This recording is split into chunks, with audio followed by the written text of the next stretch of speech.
अंतरिक्ष में 8 अरब साल पहले की यात्रा कर रेडियो तरंगों का एक समूह धरती तक पहुंचा है। ये रहस्यमय और ताकतवर रेडियो सिग्नल अब तक देखे गए सबसे दूरस्थ और ऊर्जावान रेडियो संकेतियों में से एक है। ऐसे सिग्नल को फास्ट रेडियो बर्स्ट यानी FRBs कहा जाता है। FRBs रेडियो तरंगों की बेहद तेज चमक जो केवल मिलीसेकंड तक चलती है उसको कहते हैं। लेकिन ये कहां से आते हैं, ये सवाल वैज्ञानिकों को परेशान करता रहा है। हम अभी भी नहीं जानते कि इन रेडियो सिग्नल्स को कौन या क्या भेजता है। फास्ट रेडियो बर्स्ट पहले ही पलक झपकते हुए गायब हो जाते हैं, लेकिन ये पूरी आकाशगंगा से अधिक चमकदार हो सकते हैं। पिछले कुछ सालों में सैकड़ों FRBs डिटेक्ट किए गए हैं, लेकिन उनके सोर्स का पता नहीं लग पाया। FRB 20220610A को पहली बार 10 जून 2022 को डिटेक्ट किया गया था। नया FRB 20220610A अजीब है क्योंकि ये ब्रह्मांड के बीच में फटा था, जिससे अब तक का सबसे दूरस्थ और सबसे शक्तिशाली उदाहरण बन गया। इसने पल भर से भी कम समय में इतनी ऊर्जा उत्सर्जित की जितनी हमारा सूर्य 30 साल में करता है। जब वैज्ञानिकों ने हब्बल स्पेस टेलीस्कोप के जरिए FRB 20220610A पर नजर डाली तो ये और दिलचस्प हो गया। ये FRB जिस जगह से आया था वो आकाशगंगाओं का एक समूह थी जो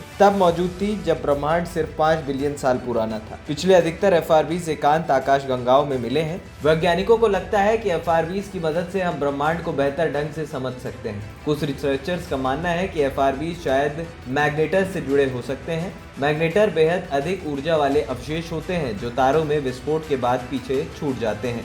यानी कि ये कहा जाता है कि ये जो भी मैसेजेस भेजे गए हैं, क्या ये मैसेजेस एलियंस ने भेजे हैं? इस तरीके की भी थ्योरी वैज्ञानिक नकारते नहीं हैं। यानी कि कहीं ना कहीं वैज्ञानिक इस बात को भी नहीं झुठला पाते कि एलियंस भी इस ब्रह्मांड में एग्जिस्ट करते हैं। ANP टाइम्स की रिपोर्ट।